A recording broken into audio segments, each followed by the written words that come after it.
My name is Isabelle McConville, and I'm a bookseller and associate producer here at Barnes& Noble, and I am so excited to be here with Patricia Finn, author of The Golden Boy. Patricia, thank you so much for joining me today. Thank you. Thank you so much for having me, Isabel. Um, as promised, that is the hardcover book. Just, it's not released yet, but I got Mhm. my copies and there it is. So It's gorgeous. I love that cover. How does it feel to be holding your debut novel in your hands? it felt slightly disembodied because the after the book is accepted, there's that Hmm. moment of hurrah, and you think, well, that's great. Now I can just do nothing and eat bonbons and lie around. But in what I knew from my nonfiction writing books was that's when the real work begins. Mm, When the publishers, when the agents say yes, yes to the dress, that's when you really get to work. So it's very intense and exciting and wonderful, but it's demanding. So when the book finally is there in your hands, you're almost um, you're almost disembodied. You think, oh, there it is.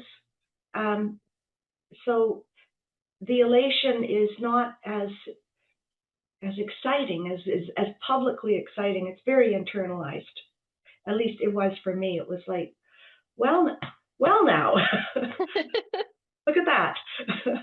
That's so interesting. I wonder if you can explain a little bit about what that process is like, especially for our listeners who aren't familiar at all with what goes into publishing a book. Can you talk a little bit about what the last few weeks or I guess few months have been like for you? Well, it's been wonderful and challenging and a steep learning curve because I have, as you know, this is a debut novel Hmm. by a ghostwriter, and I'm sure you're going to circle back on that. So I've always had the ability to stand off stage and do the work. But to answer your question, what's it like for the readers who I hope are like me, writers of Hmm. every age, although I'm clearly of a certain age. Um, the work itself, once you get picked up by somebody, and they're going to help you dig in, the best part of that process is you get such smart notes. The publishers and the editors come at the book with full commitment, and they show you things and point out things and ask you things that only make the book better. So that's a big part of the process. And I would say, for me, just pure joy. People at this level are reading the book. Um, my advice to readers and new writers is take every note seriously. Give yourself some time, understand what the question is, because invariably, inevitably, they're going to make your book better. So Mm. take a step back. You've hired, you haven't hired, you've you've been you've been embraced by an astonishing group of people. So listen and act carefully. I love hearing that, and I am so glad that you have that note for our listeners, because I know that a lot of our listeners are writers who hope to one day get their own books published, and we also have listeners who are already established writers, and I feel like that's great advice whether you've had a book out or not. Well, thank you. That was pure joy. I would have to Hmm. say. You know, you get the Yeah. note and you think, oh, I never thought of that. You're absolutely right. Or you think, I don't know how to do this, but I'm not going to. My key piece of advice would be, don't respond too quickly. Give yourself some time to fully understand what you're being asked to do. Right. Yeah, and I do, like you said, I do want to circle back on you being a ghostwriter and writing this novel. Can you tell me about what that experience was like, how you knew that you wanted to write this book? And because there's from what I believe, there is a certain amount of vulnerability and intimacy that goes into writing a novel. That obviously, it's very different when you're ghostwriting. So I wonder if you could talk a bit about that process and what it was like to write this book and know that it was your own. Oh my. Well, my career at my age has been fairly varied. Um, and if I could go back briefly, I went to grad school, I studied literature, I studied classics. So, the first thing that happens really that tells you that you want to be a writer is you love to read. Mm. And so there's a certain calling. You feel called to do it. Like the first time a talented kid picks up a violin and they think, I want to do this. Um, but you have to learn the craft. You've got the calling, but you've got to learn how to play the violin and you've got to study. And that's a long process. And I think the same goes for writers. At least it did for me. And that's where ghostwriting was so invaluable because in learning the craft, I was working with other people in television, in nonfiction, in corporate comms, in various industries. And from each of those experiences as a ghost, I learned different types of writing, how to write this, how to write a manual, how to write a television show, how to co-write a feature film, how to Mm. work on the adaptation of someone else's work in a respectful way. And that's what I call the trade. So you've got the calling, you got to learn the craft, and then you have to enter the trade. And you, as a ghostwriter, you learn to do that without envy or bitterness, or Mm. you won't make it. Right. So it's fantastic learning experience. And the other thing I might add is the definition of ghostwriting is perhaps a little obscure to some people. For me, I define it as anything I was brought in to help fix, write, or make better. Mm. Whether I was an editor or a consultant or just one of many, that was my place in it. The nice thing about it is you do learn an awful lot about your craft. And the second nice thing is you you don't have to be the brave one. You don't have to be there out front, Mhm. listening to the boos and the applause. And so coming out now at 71, might as well get that right out on the table, has been a bit daunting to suddenly find myself, well, I don't want to sound egotistical, but second stage when I spent so many happy years in the wings. Yeah. And I'm so, so glad that you are out there on center stage right now, Patricia, because this book is fabulous. I loved it so much. And we're talking, my colleagues and I at the Barnes& and Noble home office have been talking about this book nonstop. We just love it. And I love these characters. And we will get to these characters. But first, I wonder if you can tell me a bit about what it was about this story that made you want to write this novel? Like, where did it really, where was the spark for you? I think probably like many, many writers, we have all kinds of ideas and they're sort of half baked. Right. And we think, well, this would work, or we could do this, or we could do that. But I guess the question is, what made this one stick? Mm-hmm. And I think that's a hard question to answer neatly. Um, but of all the things that I had played around with personally, like I'd like to write this or that, this one stuck because Stafford and Agnes, who really are the through line through the book, Mm-hmm. they struck me as two people trying to find each other in a marriage, almost like like two batteries that they're colliding, and yet they try to find each other. And they're dying a slow death from boredom in exile, the luxury estate on Maui. So really, they were as imprisoned as anybody. Um, there was gates, there was walls. They were completely isolated. Mm-hmm. But I think what made it stick was my understanding of children, because I had had three boys myself, how vulnerable children are and how fragile their courage is. That was really important to me. And I think what made it stick was when I realized that the opportunity that I was giving Stafford and Agnes was like I could terrorize them with despair and regret and past memories, but what if I terrorized them with hope? I love seeing this book from that angle. So is that really the question that you went into the book with? Yeah, That's that so if this interesting. book is going to be what I wanted it to be, which was a story about second chances, Hmm. the ones we need and the ones we don't deserve, then I had to push that through. I had to push that story through. When I initially began writing these characters, I really didn't like them. They were quite miserable, and I thought, well, I'm gonna have to kill one of them off.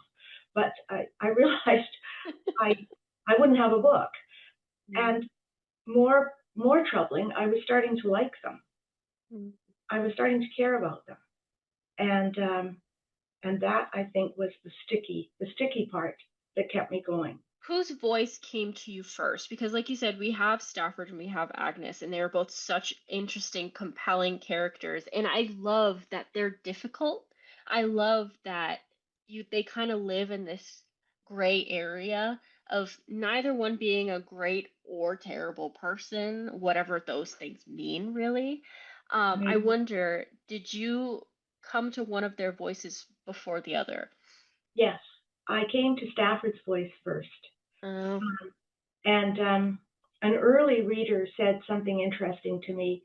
She said, "You write in a man's voice," and I thought that was kind of strange but interesting yeah. because I was writing third person limited omniscient. Hmm. And maybe we can come back to that because that was a huge challenge. But initially it was Stafford. I'm in Stafford's head, and he's in a state of despair, but not willing to admit it and not willing to dig deep and find out and accept the fact and the reasons for that despair. But Agnes just kept pushing in. She just kept coming at me. And so I actually, when I found Agnes's voice, I didn't, then I couldn't, then I wanted to spend more time with these two um, idiots. And I think it was at that point that I realized I had characters that I was going to see through to the finish line. Yeah, and you definitely did. I love that you said Agnes just stuck with you and kept pushing you. I think that's very true of her character, and that's really the person that we meet on the page as well. Yes, yes, because there's a tendency, of course, to typecast everybody all the time. And so the notion is that if a woman is wealthy and privileged and this and that, that she is, vapid and uninteresting. And that's not necessarily the case. Hmm. I would love to go back to what you said about writing in third person limited omniscient. Can you talk to me about that process and what that challenge was like for you? Oh my goodness. I'm now glancing openly at my notes because I have thought about this a lot. The most, after I had a story, which was going to unfold, the biggest challenge was point of view. Who's Mm, telling the story? Who is telling the story? And I wanted to write third person, omniscient, but not universally omniscient. So it had to be limited. And in fact, there was only three characters in the book that I truly get inside. Stafford, Agnes, and a later character in the book named Roger Newland. Those are the only three where I just crawl inside their brain. hmm. Uh, the others, I don't. But the biggest challenge for me was writing in that third person voice, finding it, and then struggling with what I'll call author interference. Mm, Because early drafts were very clumsy because the third person narrator is a character, but the author, moi, kept pushing her way into the book and providing extraneous background. And essentially, sandbagging the book and boring even me with her little preachy asides. So that was a big, phenomenal challenge. I'm not sure I totally pulled it off. I know writers who pull it off brilliantly, and I always return to their books. I would confidently say that you pulled it off. Like I said, I'm such a fan of this book. I wonder if you could talk a little bit more about that process. I mean, how did you find a way to set a boundary with yourself with the book? Uh, well, showing it to showing early drafts Hmm. to colleagues with whom I'd worked in nonfiction was very helpful, because Okay. in nonfiction narrative, whether you're the development editor, the editor, or the ghost, or the co-writer, you have to stay out of the story. So they helped me tremendously, and were, I would say, delightfully brutal about it. Sometimes that's what we need. We need someone to say, "Get out, go away, shut the door. This is not your scene." So I'd really love to dig into these characters. We talked a little bit about them, but I wonder if we can really start um, unpacking Stafford. How did you really, or what helped him come alive for you?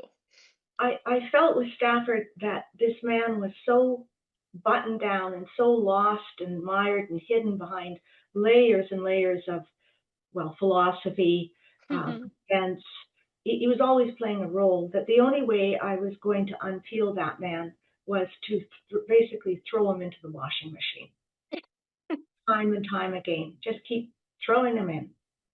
So without giving uh, the end of part one away, that was where I knew what I needed to do. Hmm.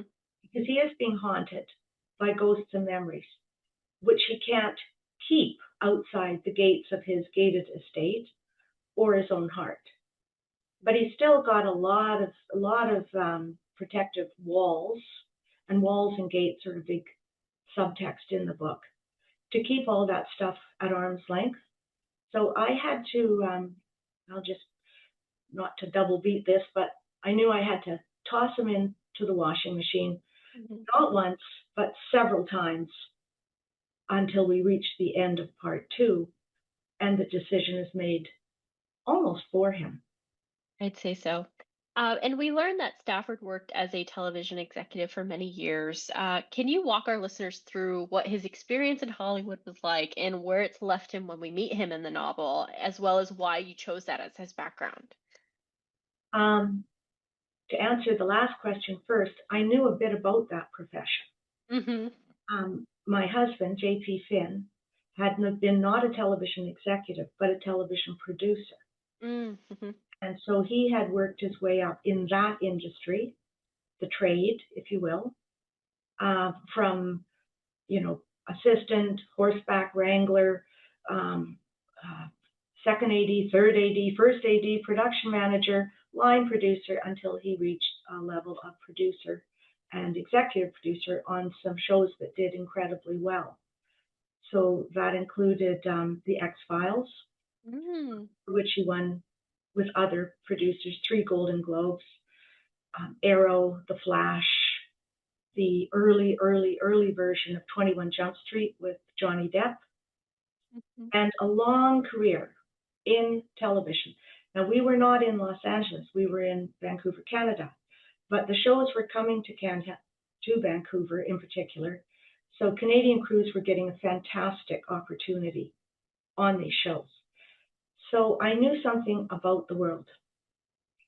And so I thought, well, that's something I can write about, but I'm also not poaching anything from my husband's Right. career. That wasn't his position. Can you tell me a little bit about what Stafford's experience in Hollywood was like? Well, he leaves Canada Mm-hmm. with Agnes, and when he lands a job as a consultant on a show, and it's a feature film about Aristotle, Mm-hmm. and that's his ticket out of out of his childhood. That's his ticket out. So when he arrives there, he and Agnes were both pretenders in so many ways. They're able to learn the new tribe, Hmm. and he's not, you know, I'm sidebarring here a bit. Stafford was he was a philosophy student, Right. and he was quite brilliant. But I knew I couldn't make him too brilliant because I didn't know enough to write about a brilliant philosopher. And so I made him promising, hopeful, but I had to pull him out of there before he got too smart for me. But when he gets to Hollywood and starts working on these shows, he's got the background and the restraint to actually do quite well. And he's measured, he's controlled. I think Aristotle would be proud of him. Aristotle being his mentor. Um, so so that's how that came about. Can you talk a bit about that thread of philosophy that we find throughout the novel? You actually start the book with an epigraph. I can read it out here now. For without friends, no man would choose to live, and that's from Aristotle. I wonder if you could talk a bit about what it was like to include those bits of philosophy and how you found that quote to start the novel. Well, the quote is in a book called Nicomachean Ethics, and I had read that book as a student, and Mm, so I liked it. And in it, there's all sorts of wonderful phrases that I underlined and tagged and marked. I have a very dog-eared. Is that how we used to say it? Dog-eared yes. copy. So I liked that. Now I was not a scholar, and but I loved that quote, for without friends no man would choose to live. And it goes on, because Aristotle never said anything in 10 words that he could say in 300.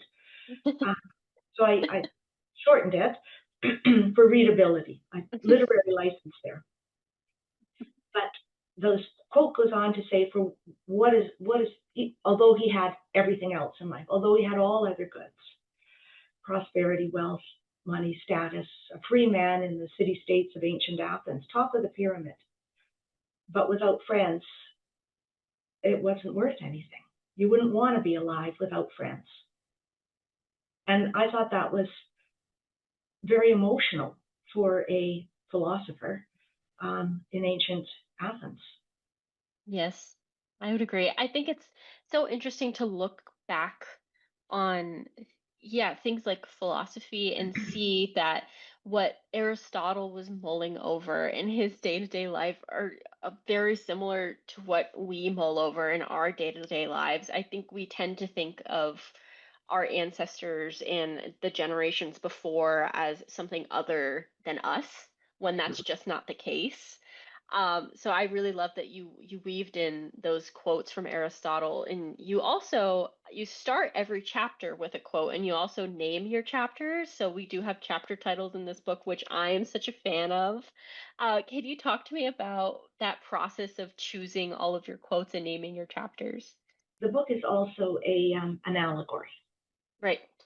So there's I was going to say allegorical, but it's an allegory. So the two characters, Agnes and Stafford, are reflective of different and opposing philosophies.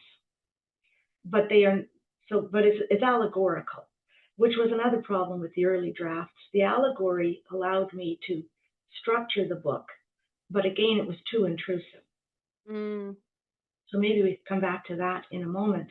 But the chapter titles um, guided me, and I was hugely grateful and relieved when the publishers didn't ask me to take them out and the quotes, although I was prepared to do that because it could be author interference. But there were no issues with that, so they were yes. left in. So I would love to go back to what you said about the allegorical structure being a bit too intrusive. Can you talk to me more about that? Agnes is metaphorically the daughter of Eve. Mm, Her mother is only named once in the book, and her mother's name is Evelyn Gardner. And her mother was a teenager seduced by a married school teacher. Mhm.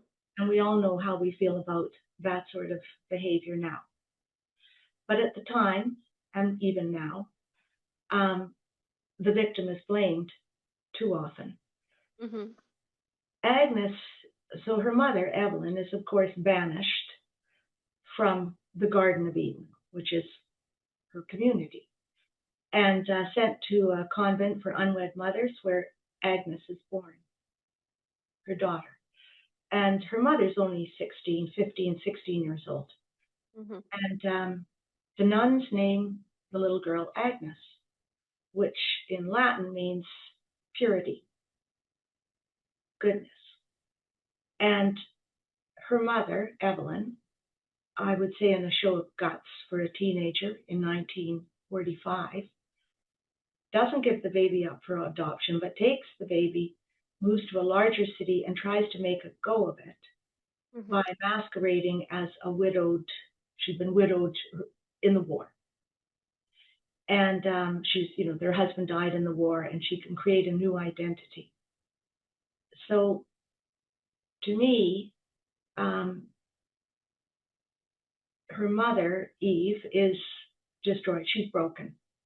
And but I like the notion that the daughter of Eve is tougher, and that when the snake, if you will, comes into the Garden of Eden, um, Eve eats the apple.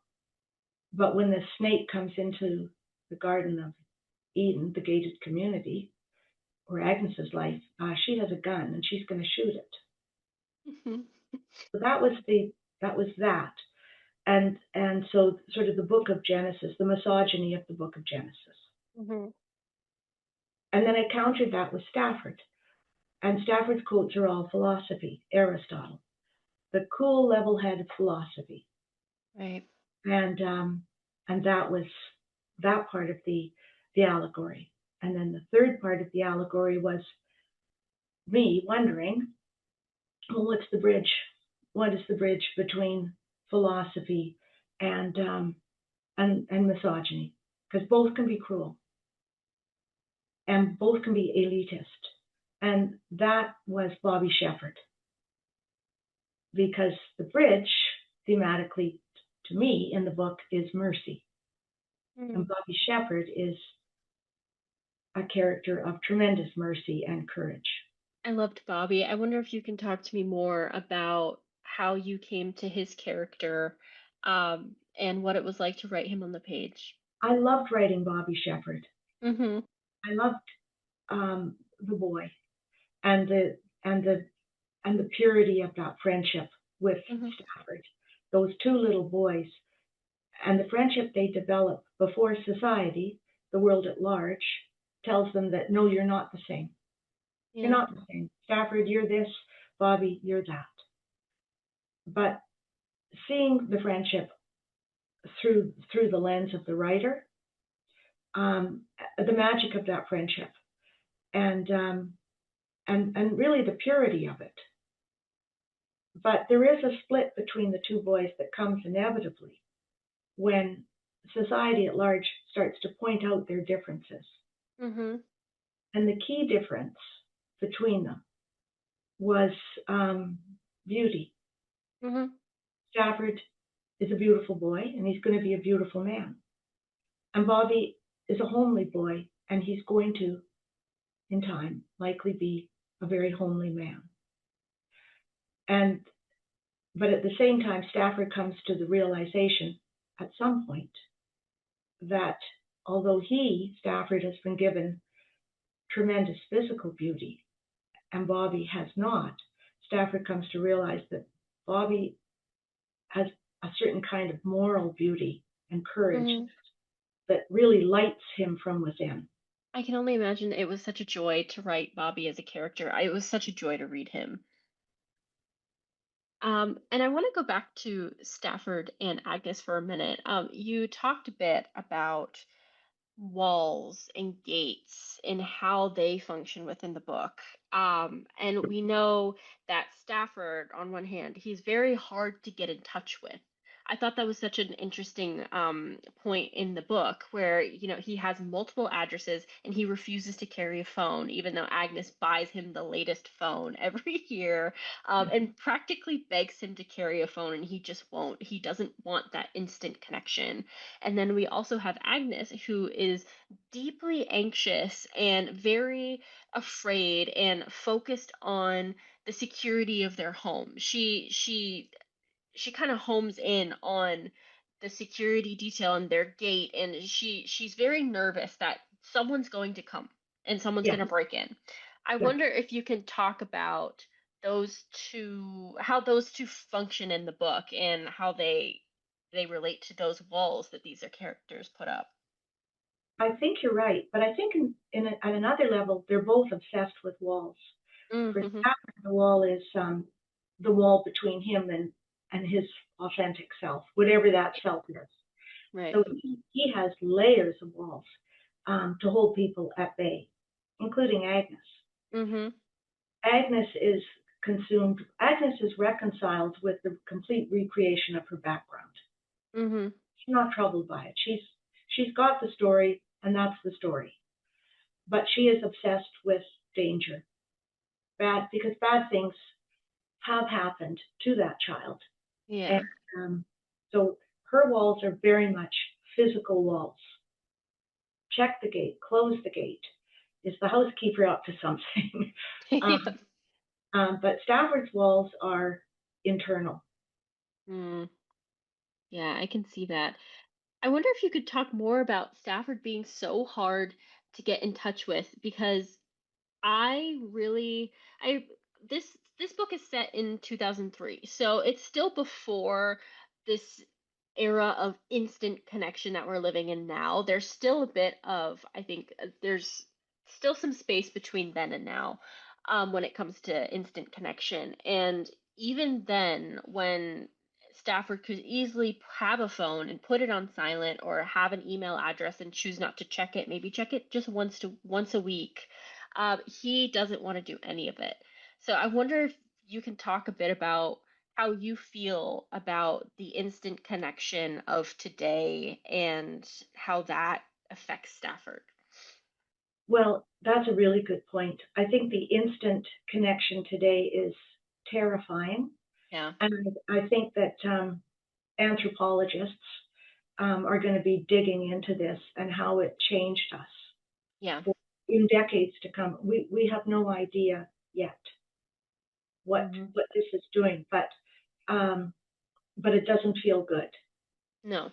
It doesn't feel good, and there's tremendous cruelty that's unleashed with anonymity, Hmm.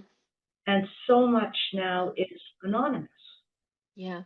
And so the pressure of yesteryear, which is not that long ago, Hmm. to keep some thoughts to yourself seems to have become less valid. So if we want to talk about gates and walls there's no restraint now Yeah. on No. the use of voice, because you can say whatever you want and nobody will know you said it, but you will have, as my late mother would have said, but you had the fun of saying it. So I find it quite terrifying. I agree. I don't think that we should be reachable 100% of the time. And I think that as time goes on, we have less and less of a choice with that. I know, I have a friend who attempted to have a dumb phone instead of a smartphone. Where he just had a phone that could call and text, and he couldn't manage, because there's so many other expectations of us, especially, I think it has to do with what kind of job you have, and where you are in life. But I just think that it is scary, like you said. I think that it's very unsettling.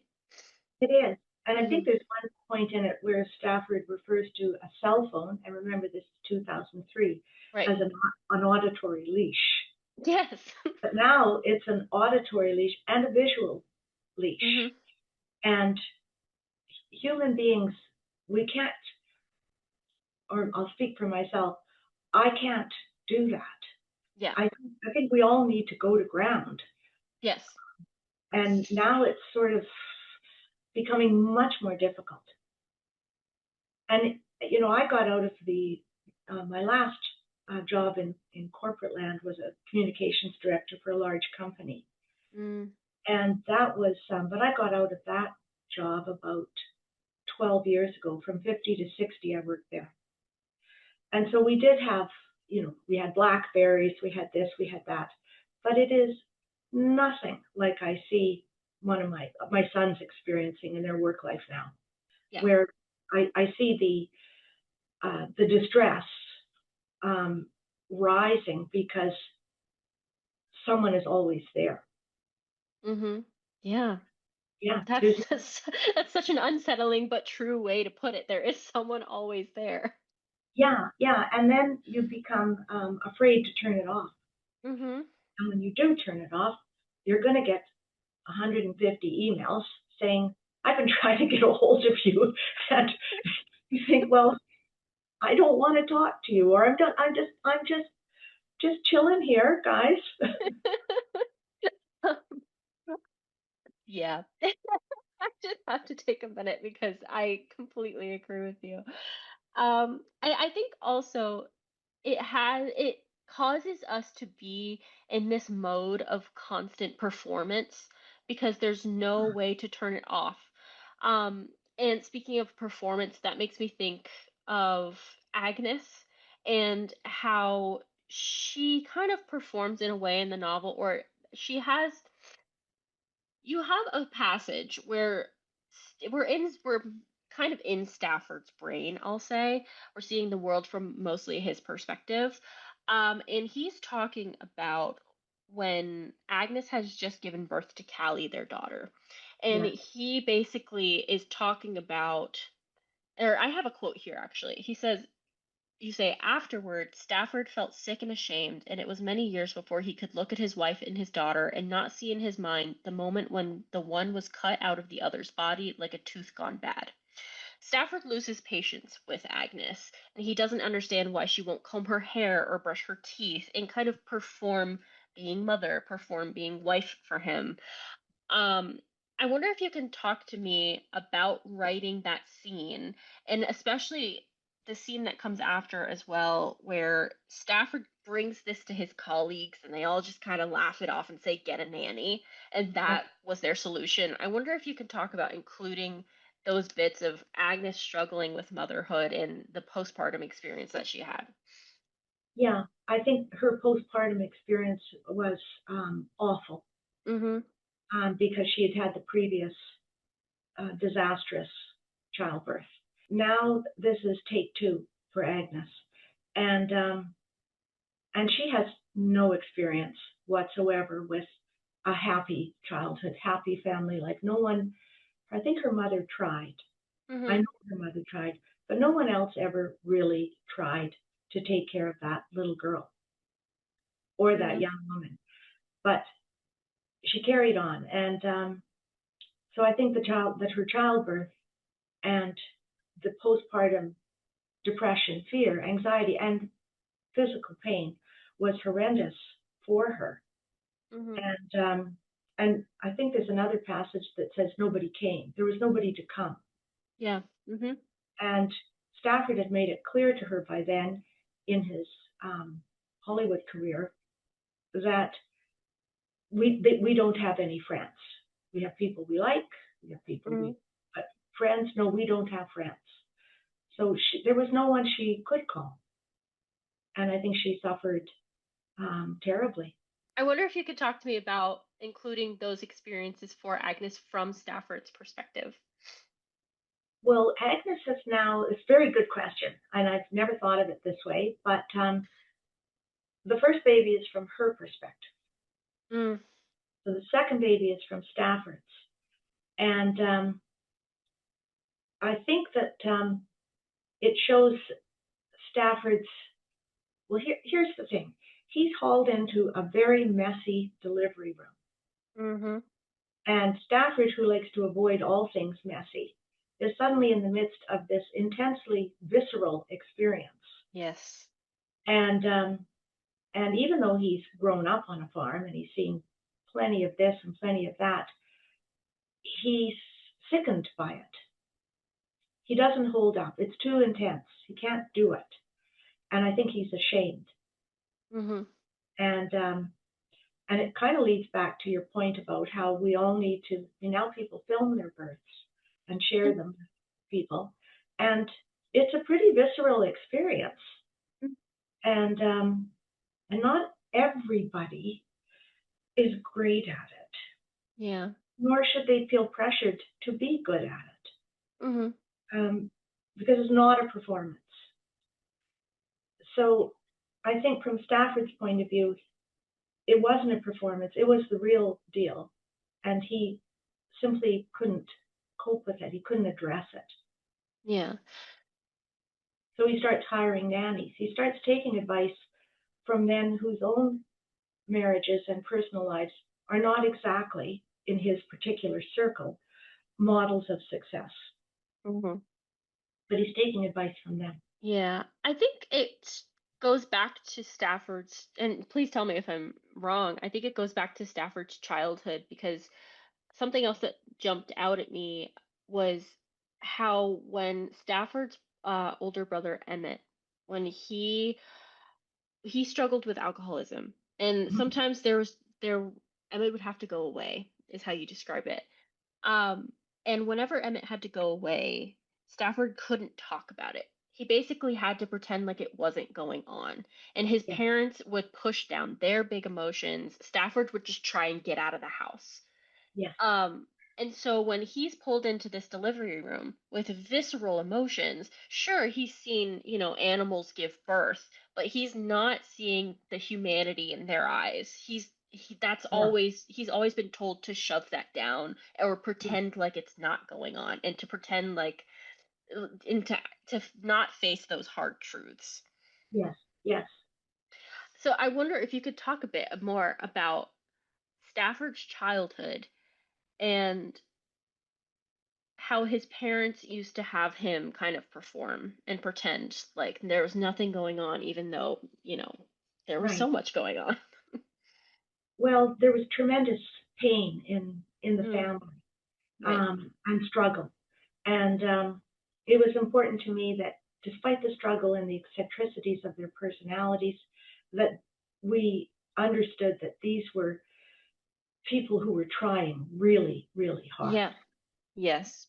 and intensely, intense struggles. And it was in a small rural community, Catholic rural community, where there was scrutiny Mhm. on them, and they were trying to protect their privacy and their pain, I think. Mhm. And there is some, and so Stafford, this late menopause, premenopausal baby, um, 15 years younger than a very troubled older brother. He grows up in this environment, and he wants. I think, like a lot of children in that role, they want they don't want to cause any trouble in the family, Yeah. and they know they don't fully understand. They just understand the rhythm of life living with an alcoholic or a person who's mentally ill or a person who's got behavioral challenges. Mhm. And there is a cycle, and I think that's true of anyone. Let's face it, we all know someone who or have had some experience with people who were so deeply troubled that it was a cycle, a good day, two bad ones, a good week, you're always waiting for the shoe to drop. Yeah. And so that is a source of anguish for Stafford and indeed the whole family, Yeah. which is a key part of the reason that Andrew and Susan Shepherd and Bobby Shepherd become his oasis of joy. Yeah. So like we said earlier, this is ultimately a story about second chances and redemption. We see it for Stafford in righting the wrongs from his past, and we also see it in Agnes. Um, Why did that idea of redemption really interest you, and what made you want to write about it in this book? because it's uplifting and I didn't want to feel bad.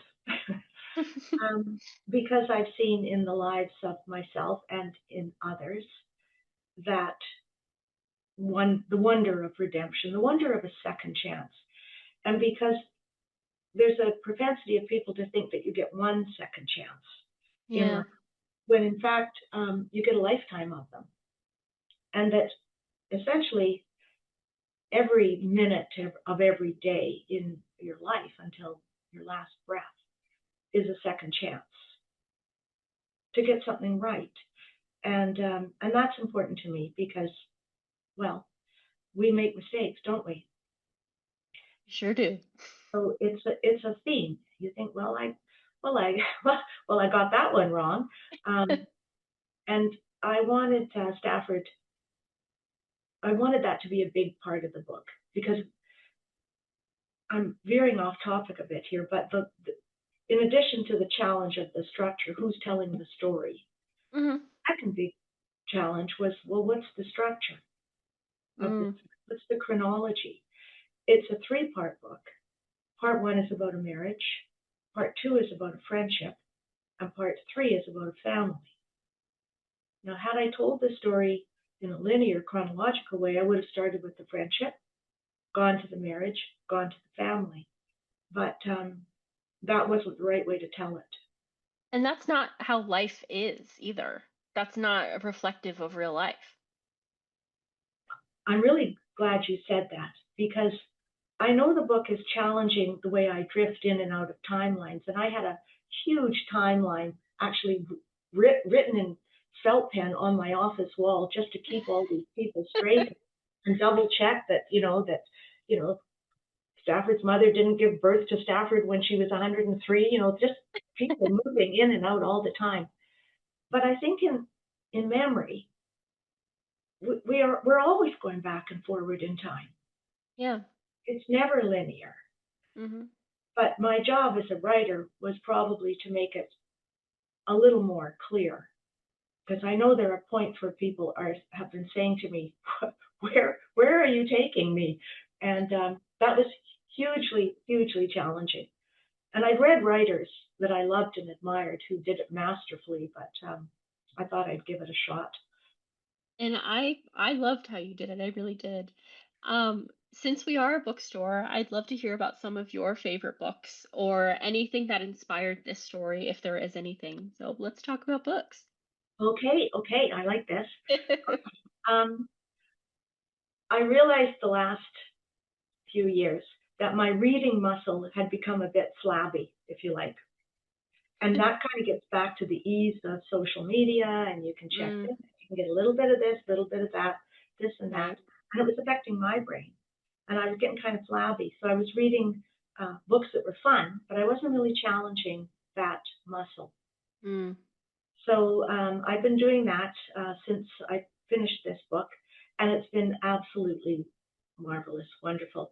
Um, the three books that I've read most recently that I'm madly in love with are The Correspondent by Virginia Evans. Love Yes. that book. Hmm. The Loneliness of Sonia and Sonny by Kiran Desai. It's also a great one. Just such a wonderful book. It's a kind of book where you finish and you think, I think I'll start again. Yes.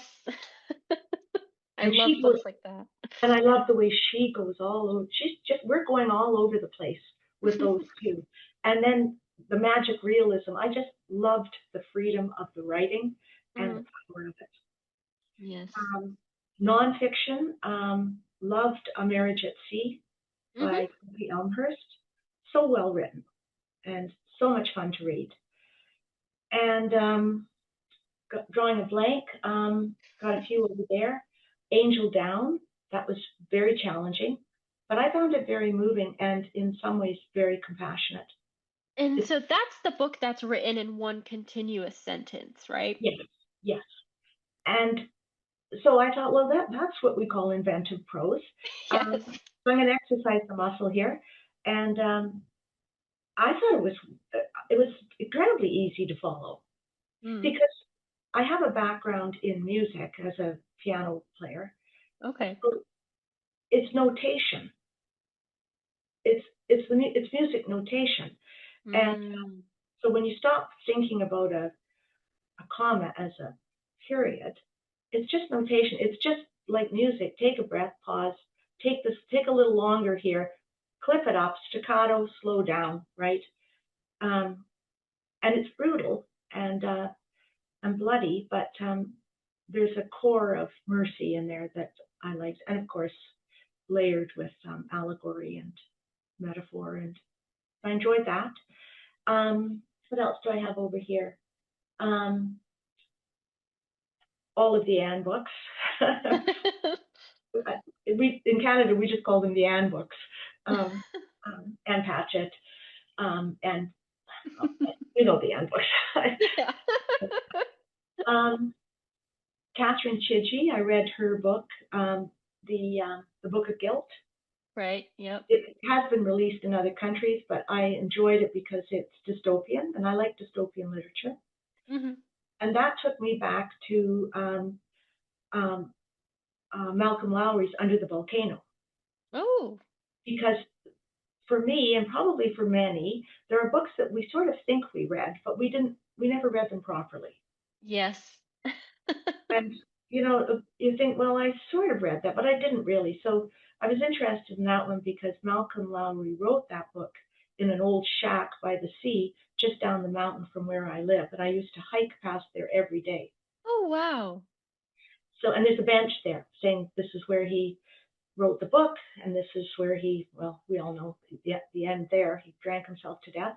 But I thought, well, I'm going to read the book properly. So that was, again, you slow down. You just slow down and think, take your time. Don't expect this to be easy. Hmm. This is not just a grab and go snack from the nearest deli. Yes. Yeah. Do you think you strengthened your reading muscle since reading those? I did. I developed Good. an appetite, and an appreciation for better food. And That's then all we can hope for. in terms of the old favorites, the go-to books, Hmm. um, the Insomniac collection that you have on your bookcase. Um, Yes. I love going to Anita Hotel du Lac by Anita Brookner. Hmm. The Remains of the Day. I can always spend time with Miss Kenton. Um, so many more like that. My Antonia by Willa Cather. That's just the most beautiful, calming book. So I've got my go-to faves.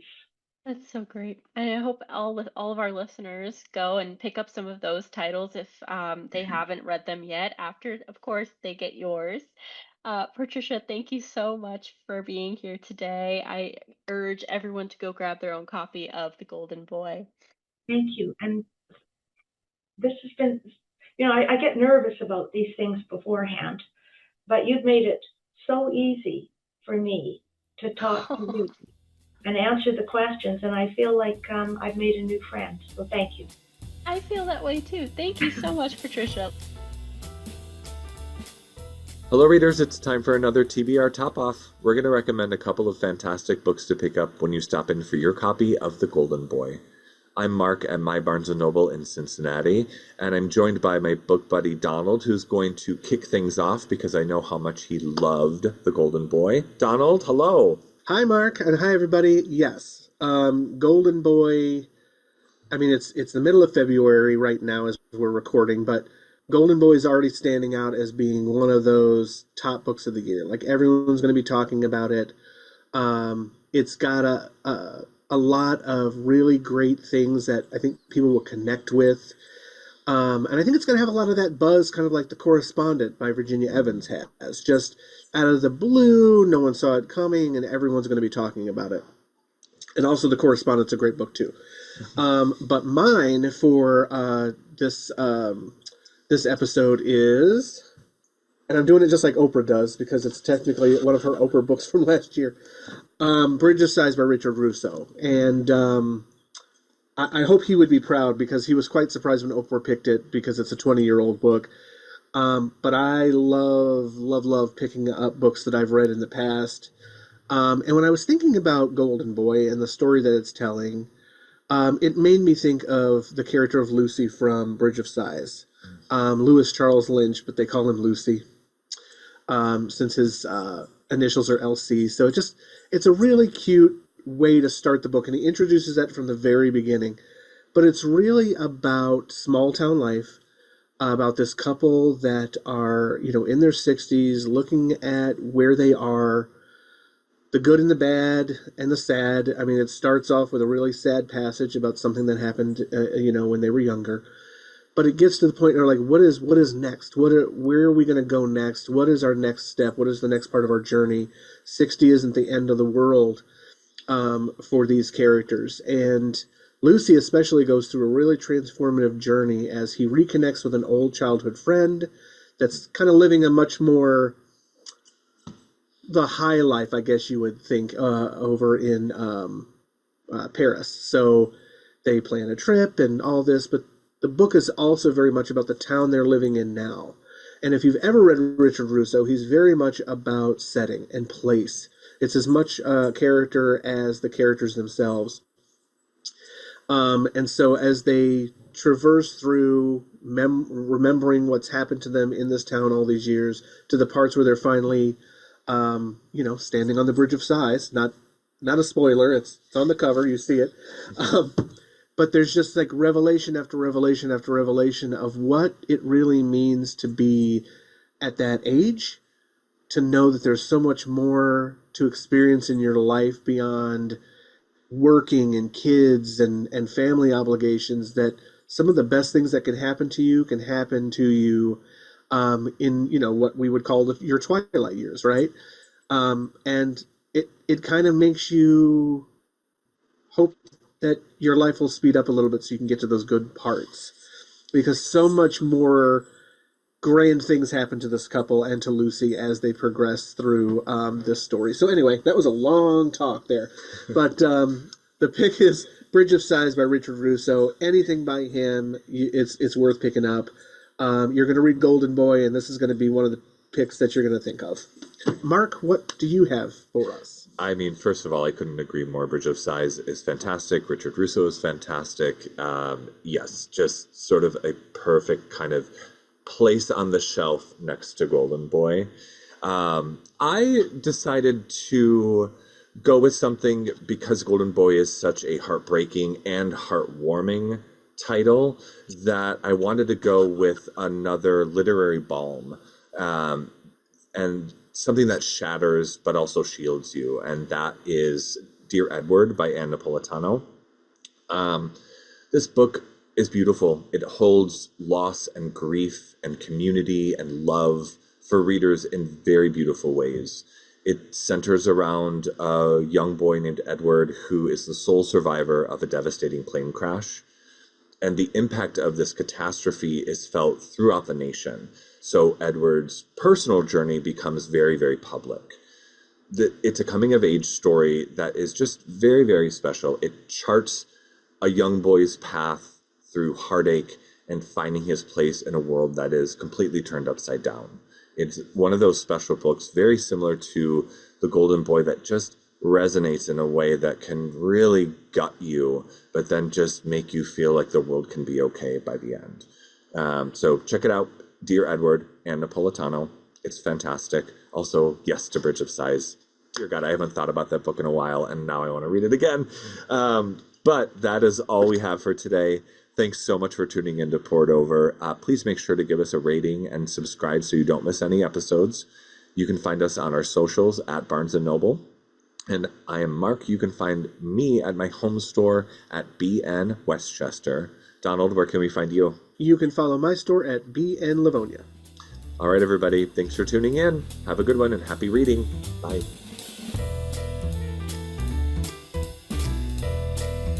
Thank you for listening. Poured Over is a Barnes & Noble production. To help other readers find us, please rate and review the show wherever you listen to podcasts.